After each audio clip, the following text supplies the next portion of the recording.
Hello everyone, welcome back to the channel. Quick video here, and in this video I'm going to show you how to fix Easy Anti-Cheat is not installed in Fortnite. Alright, for this example I'm not going to be using Fortnite because I have just uninstalled it. Alright, I'm going to be using Among Us just for this example. Just go ahead and tap on the three dots right here. Alright, three dots, then go to Manage. Now once you're in here, you're going to want to click on the Open Install location. Alright. For example, this is the Fortnite directory. You're going to want to find the Fortnite game folder. Open, then Binaries, Win64, and Easy Anti-Cheat. Alright, for example, here, this one is the Easy Anti-Cheat software. Just go ahead and click on it. Right click, then hit on Copy. Right click on a blank space right here from the folder itself. Right click, hit on Paste. And as you can see, there's an Easy Anti-Cheat copy.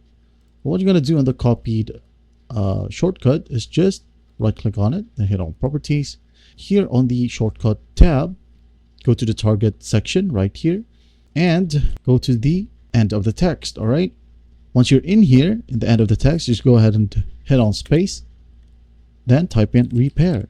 All right, once done, hit on Apply. Okay, click, right click on Copy, then simply hit on Open, and it will run a repair. Once the repair is done, just go ahead and launch Fortnite again, and everything should work perfectly fine now. That is it. I hope this video helps, and please don't forget to share this video to your friends. And if you find this video helpful, please leave a like and subscribe. Thank you for watching. Goodbye.